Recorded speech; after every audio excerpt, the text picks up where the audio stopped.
Hello friends, कैसे हैं? आशा करता हूँ बहुत अच्छे होंगे। और आज हम लोग करने वाले हैं यहाँ पे यूपी ट्रिपल एससी पेट एग्ज़ाम 2025 के लिए, जिनका भी एग्ज़ाम जो है यहाँ पे 6 और 7 जो है सितंबर को है।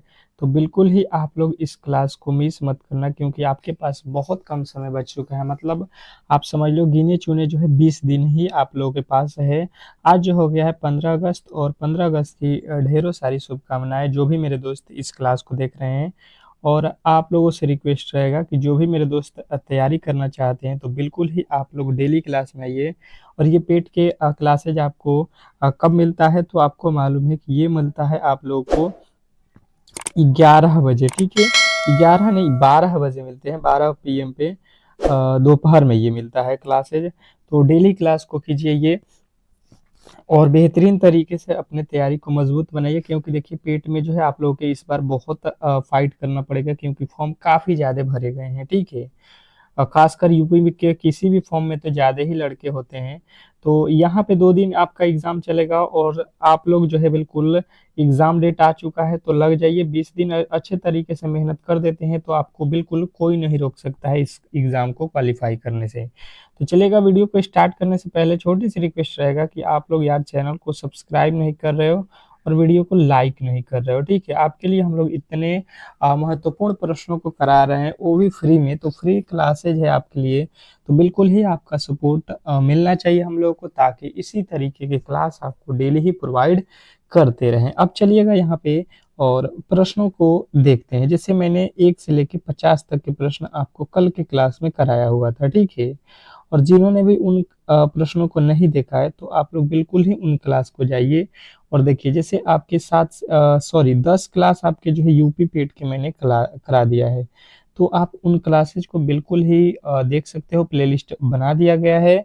अब देखिए, कह रहा है कि कौन सी गैस सूर्य की परावैंगनिक किरणों से पृथ्वी की सतह की जो है सुरक्षा करती है?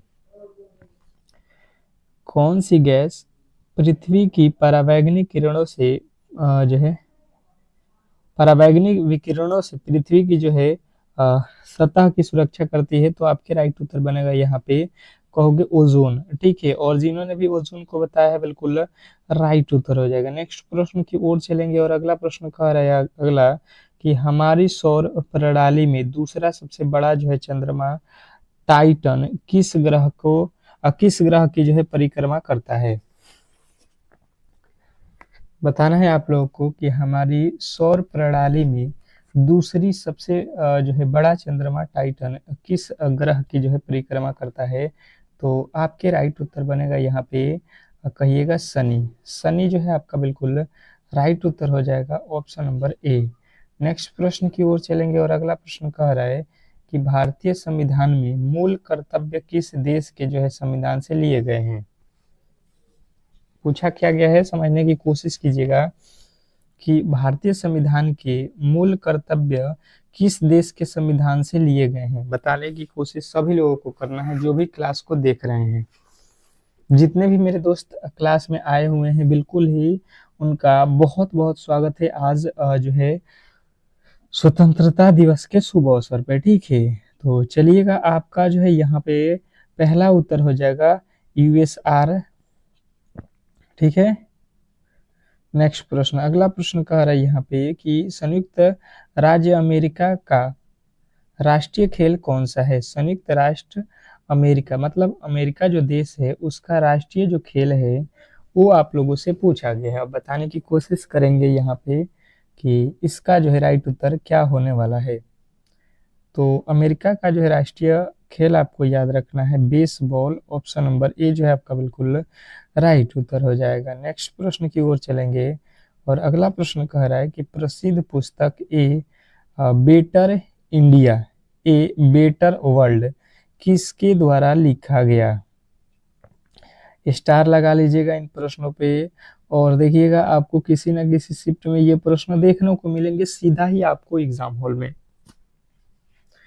बिल्कुल बिल्कुल, बहुत अच्छा, बहुत बेहतरीन। तो जिनका भी उत्तर आ रहा है NR नारायण मूर्ति, बिल्कुल राइट उत्तर है NR नारायण मूर्ति। ऑप्शन नंबर बी वाले बिल्कुल सभी का उत्तर सही है। संतोष ट्रॉफी किस खेल से संबंधित है? संतोष ट्रॉफी किस खेल से संबंधित है बताने की कोशिश करेंगे सभी लोग। संतोष ट्रॉफी किस खेल से संबंधित है। 56 नंबर प्रश्न का जो है राइट उत्तर बताने की कोशिश करेंगे कि संतोष ट्रॉफी किस खेल से संबंधित है। तो जिनका भी उत्तर आ रहा है फुटबॉल, जिनका भी उत्तर आ रहा है फुटबॉल, बिल्कुल राइट उत्तर हो जाएगा, इसमें किसी तरीके के डाउट नहीं होना चाहिए। अगला प्रश्न कह रहा है चिकित्सक दिवस किस तिथि को मनाया जाता है। चिकित्सक दिवस किस तिथि को मनाया जाता है बताने की कोशिश सभी को करना है यहाँ पे इस प्रश्न का जो है राइट उत्तर। क्या पूछा गया है, चिकित्सक दिवस किस तिथि को मनाया जाता है। तो 57 नंबर प्रश्न का जो है राइट उत्तर हो जाएगा 1 जुलाई को। 1 जुलाई को जो है आपका बिल्कुल राइट उत्तर है। नेक्स्ट प्रश्न, अगले प्रश्न की ओर चलेंगे और अगला प्रश्न कह रहा है वाचस्पति पुस्तक दिया जाता है। वाचस्पति पुस्तक दिया जाता है बताने की कोशिश करेंगे। तो 58वें प्रश्न का जो है राइट उत्तर हो जाएगा कि वाचस्पति जो है आपके संस्कृत साहित्य के क्षेत्र में दिया जाता है। ऑप्शन नंबर आप बी को चुनोगे तो बिल्कुल राइट उत्तर होगा। नेक्स्ट प्रश्न की ओर चलेंगे और अगला प्रश्न कह रहा है प्रदूषण में सूचकांक एसपीएम का जो है पूर्ण रूप क्या है। प्रदूषण में सूचकांक एसपीएम का जो है पूर्ण रूप क्या है बताने की कोशिश करेंगे सभी लोग कि जो है 59 नंबर प्रश्न का जो है राइट उत्तर क्या होने वाला है। तो यदि आपने बताया है सस्पेंडेड पार्टिकुलर मैटर तो बिल्कुल राइट उत्तर है। नेक्स्ट प्रश्न देखिएगा, कह रहा है मानव पर्यावरण सम्मेलन 1972 हुआ था। मानव पर्यावरण सम्मेलन 1972 जो है हुआ था। तो यहाँ पे जो है आपके राइट उत्तर बनेगा कि ये आपका स्टॉकहोम में हुआ था। कहाँ, स्टॉकहोम। नेक्स्ट प्रश्न की ओर चलेंगे और अगला प्रश्न आपके सामने है, कह रहा है कि राष्ट्रीय भौगोलिक प्रयोगशाला स्थित है। राष्ट्रीय भौगोलिक प्रयोगशाला स्थित है बताने की कोशिश करेंगे यहाँ पे सभी लोग। राष्ट्रीय भौगोलिक प्रयोगशाला, तो आपके राइट उत्तर बनेगा यहाँ पे नई दिल्ली में। नई दिल्ली में आपके ऑप्शन नंबर ए जो है बिल्कुल राइट उत्तर है। नेक्स्ट प्रश्न की ओर चलेंगे और अगला प्रश्न कह रहा है कि आंग सान सू की कहाँ की जो है मूल निवासी है। आंग सान सू की कहाँ का जो है मूल निवासी है, ये आप लोगों से पूछा गया है, बताएंगे। 62वें नंबर प्रश्न का जो है राइट उत्तर हो जाएगा म्यांमार। कहाँ के हैं, म्यांमार। ऑप्शन नंबर बी जो है आपका बिल्कुल राइट उत्तर हो जाएगा। नेक्स्ट प्रश्न कह रहा है कि कौटिल्य के अर्थशास्त्र में किस पहलू पर जो है प्रकाश डाला गया। कौटिल्य के अर्थशास्त्र में किस पहलू पर जो है प्रकाश डाला गया, ये आप लोगों को बताना है, बताने की कोशिश करेंगे। 63वें नंबर प्रश्न का जो है राइट उत्तर क्या होने वाला है। तो राजनीतिक नीतियां जो है आपकी बिल्कुल राइट उत्तर हो जाएगा। नेक्स्ट प्रश्न, अगला प्रश्न देखिए, कह रहा है कि किस वर्ष बाबर ने सुल्तान इब्राहिम लोदी को पानीपत की लड़ाई में पराजित किया। किस वर्ष ने सुल्तान इब्राहिम लोदी को पानीपत की लड़ाई में पराजित किया था, बताएंगे। तो 64वें नंबर प्रश्न का जो है राइट उत्तर हो जाएगा यहाँ पे 1526 में हुआ था। यहाँ पे बाबर और इब्राहिम लोदी के बीच लड़ाई, ऑप्शन नंबर बी। नेक्स्ट प्रश्न की ओर चलेंगे और अगला प्रश्न कह रहा है 1764 में बक्सर युद्ध के समय बंगाल का जो है गवर्नर कौन था। 1764 में बक्सर युद्ध के समय बंगाल का जो है गवर्नर कौन था। चलिएगा 65 नंबर प्रश्न का जो है राइट उत्तर बताने की कोशिश करेंगे सभी लोग। सभी लोगों को बताना है यहाँ पे 65वें नंबर प्रश्न का जो है राइट उत्तर क्या होने वाला है। तो आपके राइट उत्तर यहाँ पे क्या बनेगा, आपका जो राइट उत्तर है यहाँ पे यदि आपने बताया है बेसिंग टार्ट, बिल्कुल राइट उत्तर है। नेक्स्ट प्रश्न देखिएगा आपके सामने आ चुका है कि भारतीय राष्ट्रीय कांग्रेस की पहली बैठक किस शहर में हुई थी। भारतीय राष्ट्रीय कांग्रेस की पहली जो बैठक है ये किस शहर में हुई थी पहली बार? तो भारतीय राष्ट्रीय कांग्रेस की पहली बैठक आपको बताना है कि ये बम्बई में हुई थी। ऑप्शन नंबर बी जो है आपका बिल्कुल राइट उत्तर है। नेक्स्ट प्रश्न कह रहा है सूदान आंदोलन किसने प्रारंभ किया था? सूदान आंदोलन किसने प्रारंभ किया था बताने की कोशिश करेंगे। बिल्कुल यार, क्लास को शेयर आप लोग नहीं कर रहे हो, क्यों? आपको फ्री में क्लासेस जो मिलता है उसका सपोर्ट नहीं करते हो। आपको यहाँ पे फ्री में सभी चीज़ मिलता है, पीडीएफ मिलता है, क्लासेज आपको डेली फ्री में कराया जा रहा है, और वो भी मोस्ट इम्पोर्टेंट प्रश्न फ्री में। ठीक है, तो क्लास को शेयर लाइक जरूर कीजिए यार, ताकि मनोबल हमारा भी बढ़ा रहे और डेली ही आपके लिए क्लासेज प्रोवाइड करते रहें। ठीक है, तो विनोबा भावे जो है आपके बिल्कुल राइट उत्तर हो जाएगा, विनोबा भावे, ऑप्शन नंबर सी। नेक्स्ट प्रश्न की ओर चलेंगे और अगला प्रश्न कह रहा है कि भारत में ईस्ट इंडिया कंपनी का पहला जो है गवर्नर जनरल कौन था? भारत में ईस्ट इंडिया कंपनी के पहला जो है गवर्नर जनरल कौन था बताने की कोशिश करेंगे सभी लोग। सभी के उत्तर यहाँ पे आने चाहिए। तो जिनका भी उत्तर यहाँ पे बन रहा है वारेन हेस्टिंग्स, बिल्कुल राइट उत्तर है Warren Hastings. Option number C जो है आपका बिल्कुल राइट उत्तर है। नेक्स्ट प्रश्न कह रहा है यहाँ पे कि आजाद हिंद फौज का गठन कब हुआ था? क्या पूछा गया है? आप अच्छे तरीके से पढ़ लो कि आजाद हिंद फौज का गठन कब हुआ था बताने की कोशिश सभी लोगों को करना है। तो चलिएगा, यहाँ पे आजाद हिंद फौज का गठन जो है आपको याद रखना है, ये हुआ था 1942 ईस्वी में। ऑप्शन नंबर बी जो है आपका 100% सही उत्तर है। नेक्स्ट प्रश्न की ओर चलेंगे और अगला प्रश्न कह रहा है अभ्रक किस राज्य में जो है बहुतायत में पाया जाता है? मतलब अभ्रक जो है किस राज्य में बहुत ज्यादा मात्रा में जो है पाया जाता है, मतलब सबसे अधिक आप कह सकते हो कि अभ्रक जो है भारत के किस राज्य में पाया जाता है? तो जिनका भी उत्तर यहाँ पे ऑप्शन नंबर सी आया है झारखंड, तो उनको कोई भी यहाँ पे एक्स्ट्रा जो है सोचने की आवश्यकता नहीं है, बिल्कुल आप राइट जा रहे हो। नेक्स्ट प्रश्न कह रहा है कि अधिकांश मौसमी घटनाएं में संपन्न होती है, अधिकांश मौसमी घटनाएं में संपन्न होती है, मतलब क्या संपन्न होती है ये आप लोगों से पूछा गया है।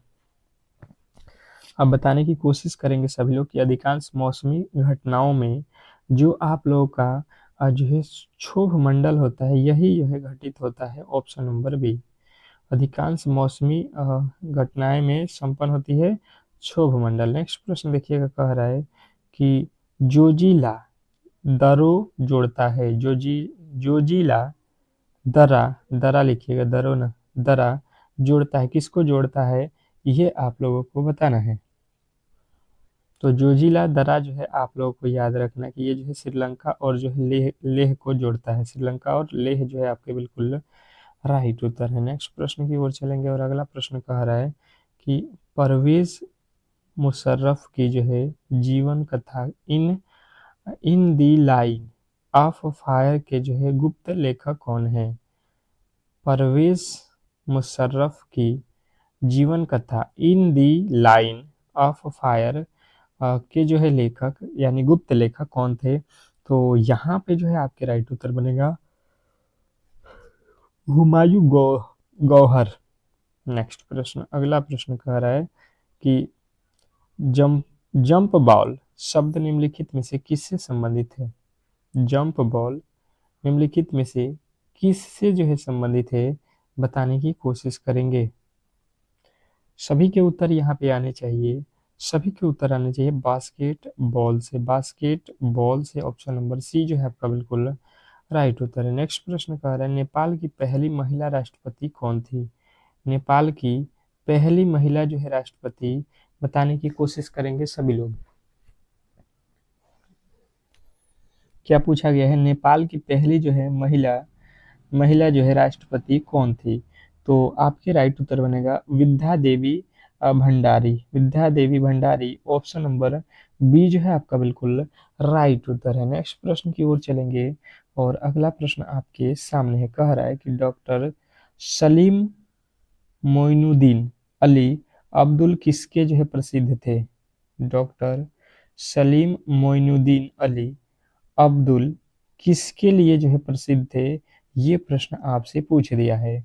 और यदि आपने इसका उत्तर बता दिया है पक्षी विज्ञानी थे, तो बिल्कुल ही आपने गलत नहीं किया है। वेरी वेरी इंपॉर्टेंट आप जो है आंसर लगा रहे हो। अगला प्रश्न, मोहिनीअट्टम नृत्य मूल रूप से विकसित हुआ,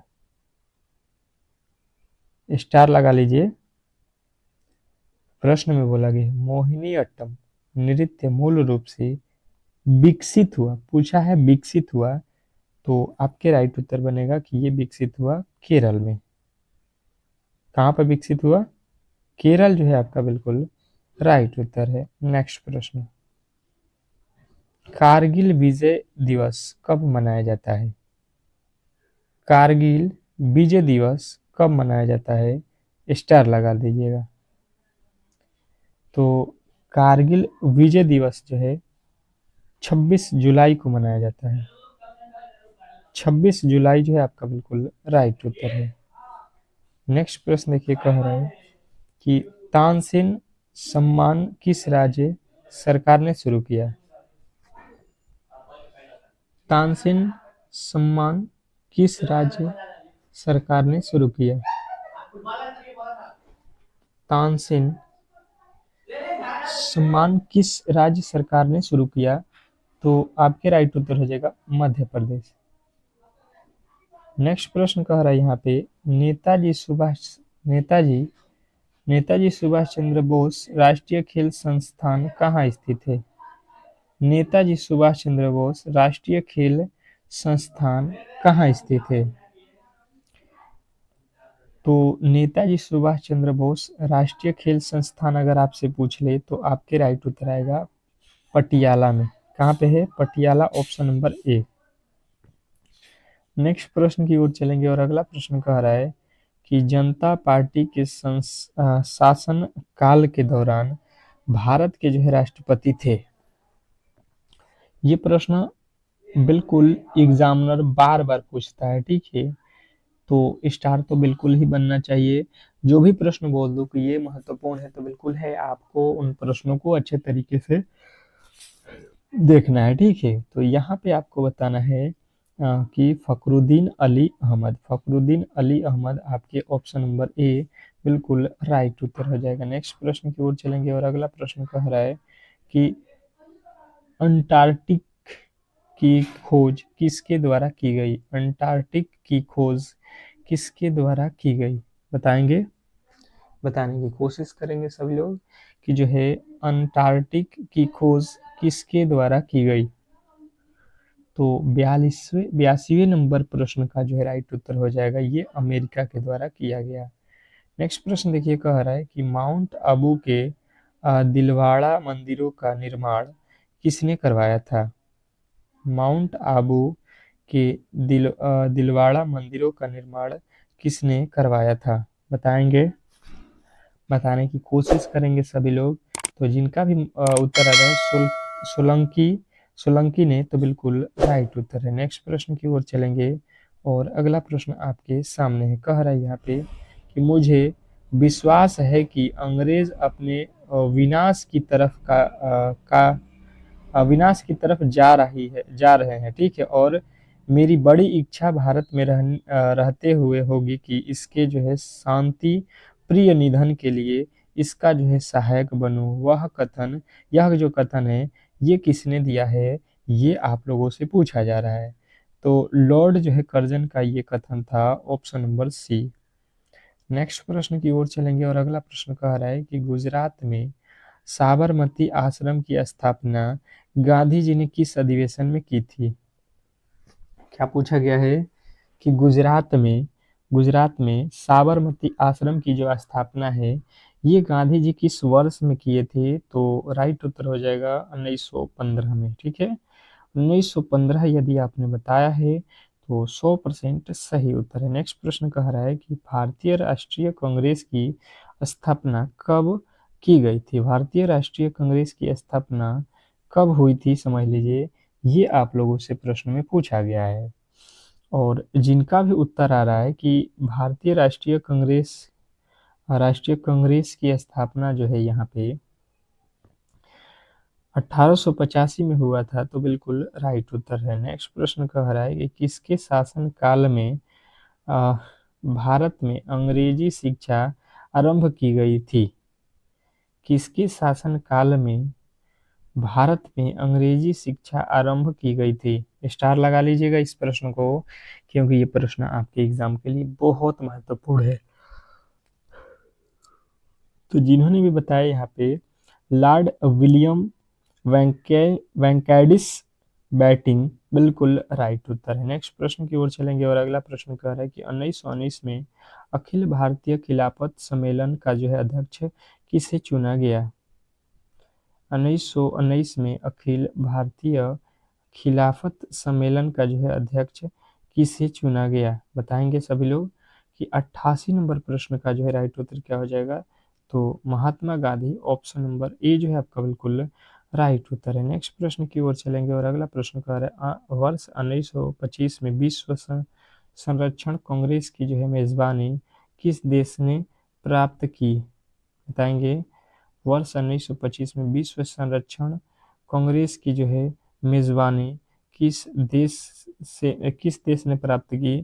तो आपको बताना है यूएई। यूएई जो है आपका राइट उत्तर हो जाएगा। अगला प्रश्न कह रहा है कि आक्रामकता के शिखर मासूम बच्चों का अंतर्राष्ट्रीय दिवस कब मनाया जाता है?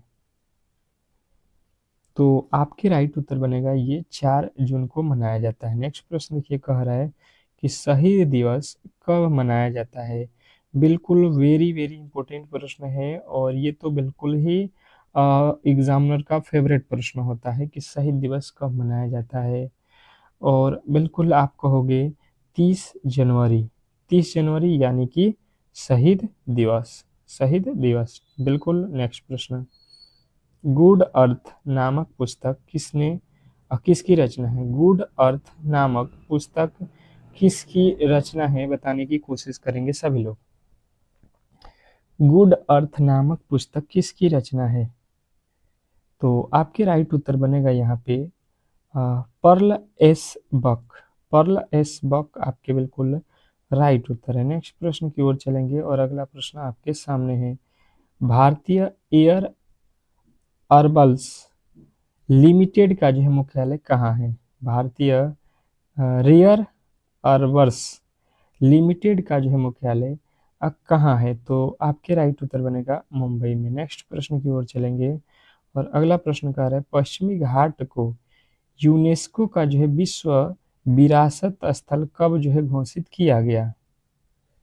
बताइएगा यहाँ पे कि पश्चिमी घाट को यूनेस्को का जो है विश्व जो है विरासत में कब जो है शामिल किया गया? तो आपको बताना है 2012 में। नेक्स्ट प्रश्न की ओर चलेंगे और अगला प्रश्न कह रहा है कि संयुक्त पाणिग्रही किस नृत्य से संबंधित है?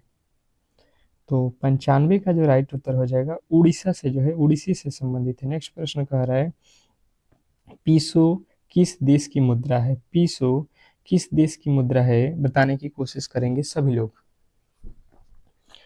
तो पीसो की बात किया जाए तो ये मैक्सिको का है। ऑप्शन नंबर बी जो है आपका बिल्कुल राइट उत्तर है। अगला प्रश्न कह रहा है कि वर्धमान ट्रॉफी किससे जो है संबंधित है? वर्धमान ट्रॉफी किससे संबंधित है बताने की कोशिश करेंगे सभी लोग। वर्धमान ट्रॉफी किससे संबंधित है? बिल्कुल बहुत अच्छा, बहुत बेहतरीन। तो भारोत्तोलन से बिल्कुल राइट उत्तर है। वर्धमान ट्रॉफी भारोत्तोलन बिल्कुल राइट उत्तर है। अगला प्रश्न कह रहा है राजीव गांधी श्रद्धावंता पुरस्कार कौन प्रदान करता है? तो आपके राइट उत्तर बनेगा राजीव गांधी फाउंडेशन, बिल्कुल राइट उत्तर हो जाएगा। नेक्स्ट प्रश्न कह रहा है टेबल टेनिस किस देश का जो है राष्ट्रीय खेल है? टेबल टेनिस किस देश का जो है राष्ट्रीय खेल है? तो आपके राइट उत्तर बनेगा यहाँ पे ये जो है चीन का राष्ट्रीय खेल है। अगला प्रश्न कह रहे हैं कुष्ठ रोधी दिवस कब मनाया जाता है? कुष्ठ रोधी दिवस कब मनाया जाता है बताने की कोशिश करेंगे सभी लोग कि कुष्ठ रोधी कुष्ठ रोधी दिवस कब मनाया जाता है? तो आपके राइट उत्तर बनेगा ये भी 30 जनवरी को ही मनाया जाता है। याद रखेंगे, शहीद दिवस, कुष्ठ रोधी दिवस 30 जो है जनवरी। अब देखिएगा यहाँ पे रीजनिंग के प्रश्न आ चुका है और बिल्कुल ही आपको यहाँ पे फटाफट से रीजनिंग के प्रश्नों को कराते हैं। तो जिन्होंने भी अब तक क्लास को यार लाइक नहीं किया है तो लाइक कर दो और चैनल पे नए आए हो तो सब्सक्राइब कर लो, ताकि ये क्लासेज जो है आपको कभी भी मिस ना हो। डेली ही क्लास, डेली ही अपने टाइम पे डेली स्टार्ट होता है, तो डेली आइए और बेहतरीन तरीके से अपना स्कोर बढ़ाइए। अगला प्रश्न कर रहे एक निश्चित कूट भाषा में, यहाँ पे देखिए GIVE है, गिव लिखा है, गिव को जो है यहाँ पे जो है 4628 के रूप में कूटबद्ध किया जाता है और वोल्ट को जो है यहाँ पे कूटबद्ध किया जाता है। तो दी गई कूट भाषा में भी का जो है यहाँ पे कोड क्या होने वाला है ये आपको बताना है। स्टार कर लीजिएगा। बिल्कुल कोडिंग डिकोडिंग से तो 100% आपके एग्जाम हॉल में प्रश्न पूछता है एक तो, ठीक है। ज़्यादातर रीजनिंग के नहीं पूछेगा, आपके 5 से 7 क्वेश्चन पूछता है रीजनिंग के, और इसमें तो एक ये प्रश्न बिल्कुल 100% पूछता है। तो जैसे मैंने देखा, तो सबसे पहले आप इसको रफ पे लिख लेना, सॉरी क्या लिखा गया है, GIVE। इसके बदले कितना लिखा है, 4628। उसके बाद से कह रहा है कि एक और बात है, VOLT, इसके बदले में क्या लिख रहा है, 3 5 6 7। बात क्लियर समझिएगा। जब मैंने इसको देखा तो मेरे को बोला गया है यहाँ पे कि जो है भी का जो है पता लगाइए वैल्यू। तो जब मैंने देखा इधर, तो भी जो है इधर 2 बार लिखा गया है, ऊपर नीचे दोनों में है, ठीक है। तो ऐसा ही अक्षर कोई ढूंढ ले जो ऊपर और नीचे दोनों में शामिल है। तो मुझे यहाँ पे दिखाई दिया कि ये जो 6 है ऊपर भी है नीचे भी है, बाकी कोई भी अक्षर नहीं है। मतलब जो हमारा उत्तर होगा ये भी का कोड हो जाएगा 6। और आशा करता हूँ कि आपको ये प्रश्न बहुत अच्छे तरीके से समझ में आ गया होगा। अब जो है आगे ऐसे प्रश्नों को किसी भी एंगल से आप लोग गलत नहीं करोगे। नेक्स्ट प्रश्न देखेंगे आपके सामने कि नीचे दी गई प्रश्न आकृति में लुप्त संख्या ज्ञात कीजिए। अब तो ये प्रश्न आपके लिए थोड़े से जो है कठिन होने वाला है, क्योंकि आपके ये दिमाग टेस्ट करेगा। स्टार लगा लीजिएगा इस प्रश्न पे और बिल्कुल ही आपको उत्तर बताने की कोशिश करना है कि नीचे दी गई प्रश्न आकृति में लुप्त संख्या जो है ज्ञात करनी है। बताएंगे कि नीचे जो दी गई आकृति है इसमें लुप्त संख्या जो है के स्थान पे क्या आएगा, मतलब यहाँ पे क्या आने वाला है यही पूछ रहा है, ठीक है। देखिएगा यहाँ पे पूछ रहा है कि कौन सा वैल्यू आने वाला है। तो हम चलते हैं और कोशिश करते हैं कि सबसे पहले पता करें कि ये जो वैल्यू है ये किस तरीके से आया, ये किस तरीके से आया। वही लॉजिक हम सेम टू सेम यहाँ पे लगा देंगे तो वैल्यू हमारा बिल्कुल आसानी से जो है प्राप्त हो जाएगा। तो जब मैंने देखा तो ये तो आपका कितना लिखा है, 169 लिखा है, यहाँ पे कितना लिखा है 7 और यहाँ पे लिखा है 6। मैं जब सोचा तो यहाँ पे 7 और 6 में जब गुणा किया तो 7 जगह कितना हो गया, सॉरी 7 और 6 में गुणा कर देंगे ये तो बहुत ज़्यादा हो जाएगा 42, और यहाँ पे लाना है 169, तो 169 तो यहाँ पे आ नहीं रहा है। अब दूसरा लॉजिक देखिए, 7 और 6 रखिए और इसको जोड़ दीजिए, 7 6 कितना होता है 13, और 13 का वर्ग करेंगे कितना आ जाएगा 169, और 169 आपका यहाँ पे बिल्कुल दिया गया है। उसी तरीके से आपको यहाँ पे जाना है, क्या लिखा है यहाँ पे 9 और प्लस का 2, 9 और 2 जोड़ दो 11, 11 का वर्ग करेंगे ये होता है 121 जो कि यहाँ पे दिया गया है। उसी प्रकार यहाँ पे 9 और यहाँ पे 7, तो 9 और 7 लिख लो और इसको जोड़ दो, 9 7 कितना होता है 16, और 16 का वर्ग करेंगे तो कितना होता है 256। बिल्कुल सी जो है आपका 100% सही उत्तर है, इसमें किसी तरीके के डाउट नहीं होना चाहिए। नेक्स्ट प्रश्न की ओर चलेंगे और अगला प्रश्न आपके सामने है, कह रहा है कि निम्नलिखित संख्या और प्रतीक चिन्हों का जो है संदर्भ लिए तथा नीचे दी गई प्रश्न का उत्तर दें। गिनती केवल बाएं से दाएं की ओर की जाएगी। सभी संख्याएं एकल जो है संख्याएं हैं, सभी संख्या मतलब एक ही वर्ड में लिखे गए हैं, ठीक है, इकाई में ही लिखे गए हैं, दहाई में उसको नहीं काउंट करना है। तो इसने प्रश्न में बोला है कि ऐसी कितनी संख्याएं हैं जिनसे प्रत्येक के ठीक पहले एक संख्या और ठीक बाद में एक प्रतीक, ऐसी कितनी संख्याएं हैं जिनके जो है, ऐसी कितनी संख्याएं हैं, संख्या की बात कर रहा है जिसके प्रत्येक के ठीक पहले एक संख्या और बाद में एक प्रतीक। तो देखिए ऐसी कितनी संख्याएं हैं, संख्या की बात कर रहा है जिसके ये संख्या हो गया, इसके पहले संख्या और इसके बाद में क्या होना चाहिए, प्रतीक। तो ये बात इसने बोल दी है। अब ऐसा चेक करो आप ऊपर, तो देखो संख्या के पहले संख्या होना चाहिए, संख्या के पहले संख्या यहाँ पे है और जस्ट उसके बाद प्रतीक, तो बिल्कुल ये प्रतीक डॉलर का है, ये तो मिल गया। इसके आगे चलोगे, संख्या से पहले संख्या से पहले संख्या और प्रतीक, यहाँ पे आपको मिलेगा। देखो संख्या के पहले संख्या और बाद में प्रतीक, तो ऐसा तो हमें दो ठो दिख गया, तो दो हम राइट उत्तर लगाएंगे कि इस ऐसे जो है दो जो है वर्ड हैं जिनके पहले संख्या से पहले संख्या और बाद में प्रतीक है। नेक्स्ट प्रश्न की ओर चलेंगे और अगला प्रश्न कह रहा है कि नीचे दी गई विकल्पों में से संबंधित शब्द को चुनिए। नीचे जो दिया गया जो है विकल्प है, इसमें जो संबंधित संख्या को चुनना है। अब ये एनालॉजी का प्रश्न है और एक प्रश्न तो आपको इस तरीके का बिल्कुल ही एग्जामिनर देता है। तो किस तरीके से इस प्रश्न को सॉल्व करेंगे, आइए बिल्कुल सरल तरीके से समझ लेते हैं। सूरज जो है, सूरज इसका संबंध दे रहा है दिन से, तो चांद का जो है संबंध, ये देखिए सूरज नाम नहीं है, सूरज जो है सूर्य का बात हो रहा है, ठीक है।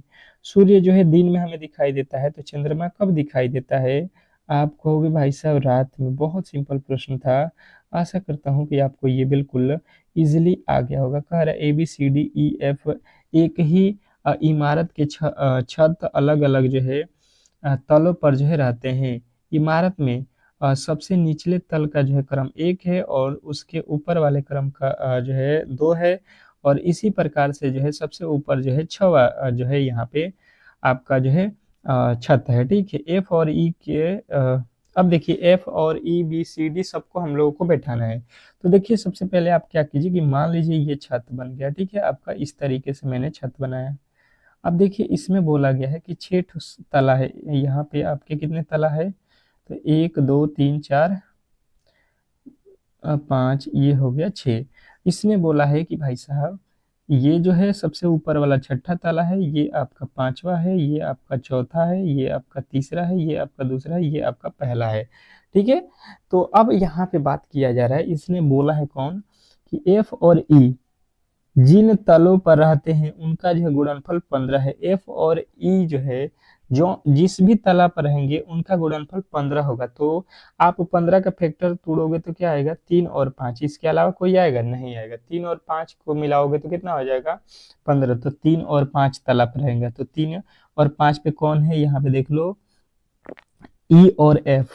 तो ई और एफ को आप यहाँ पे रख लो, ठीक है, कोई दिक्कत नहीं है। उसके आगे कह रहा है सी और बी ठीक ऊपर, सी जो है बी के ठीक ऊपर रहता है। सी कहाँ पे है, ठीक बी के ऊपर। तो यहाँ पे अगर आप बी रखोगे तो ठीक इसके ऊपर कौन रहेगा, सी। बोला गया है कि बी से ठीक ऊपर कौन रहता है, सी, तो सी यहाँ पे आ गया। अब कह रहा है यहाँ पे डी और ई के 3 तलों पर, जिन तलों पर रहते हैं उनका योग 7 है। तो डी और ई और डी का देख लो, किनका जो है योग करोगे, ई मतलब होता है सॉरी डी और ई, तो डी और ई का मिलाकर 7 होना चाहिए। तो ई तो हमें मालूम है 3 और डी का वैल्यू कितना होना चाहिए, 4, तभी तो जाके 7 होगा। देख लो यहाँ पे 4 और 3 7, इसका योग बोला गया है, योग करोगे तो 7 हो जाएगा। अब बचा हुआ एक कौन सा है, तो ए बचा हुआ है, ए हो जाएगा। कह रहा है कि ए और डी के बीच में कितने व्यक्ति हैं, ए और डी देख लो, बी और डी देख लो, बी और डी यहाँ पे देख लो कितने जो है लोग बैठे हैं, तो 2 लोग बैठे हैं, ई और सी, तो 2 लोग आपको लगाना है। ऑप्शन नंबर सी जो है आपका बिल्कुल राइट उत्तर हो जाएगा। अगला प्रश्न देखिएगा आप लोगों के सामने आ चुका है। अगला प्रश्न कह रहा है यहाँ पे कि कथन जो है 27 वर्ष के जो है कारावास के नेल्सन मंडेला को राष्ट्रपति बना दिया गया। कह रहा है जिस व्यक्ति को 27 वर्ष का जो है कारावास दिया जाएगा वह राष्ट्रपति बन जाएगा, नहीं, बिल्कुल नहीं बनेगा यार। ये थोड़ी ना लिखा गया कि कोई भी 27 वर्ष का हो और जो है आपको राष्ट्रपति बना दिया जाएगा। ऐसा कोई नहीं यहाँ पे कहीं नहीं लिखा गया है। राष्ट्रपति बनने के लिए कारावास एक योग्यता है। भाई साहब ये कहाँ पे मालूम है? ये तो कोई व्यक्ति है जो 27 वर्ष के कारावास के नेल्सन मंडेला को जो है राष्ट्रपति बना दिया गया। ये तो बन गया है, परंतु अब सभी लोग थोड़ी ना उसी तरीके से बन जाओगे, ये कोई नियम थोड़ी ना है। तो दोनों के दोनों जो है कथन अनुसरण नहीं करते हैं, आपको लगाना था। और इस तरीके से आज की क्लास को हम लोग यहीं पे संपन्न करेंगे, और आशा करता हूँ कि जो भी मेरे दोस्त इस क्लास को देखे हैं, वीडियो को लाइक किए होंगे और चैनल को सब्सक्राइब करके यहाँ पे आगे बढ़े होंगे, ताकि हर एक क्लास की नोटिफिकेशन आप तक पहुँचे। मिलते हैं और एक बेहतरीन क्लास के साथ, तब तक के लिए धन्यवाद।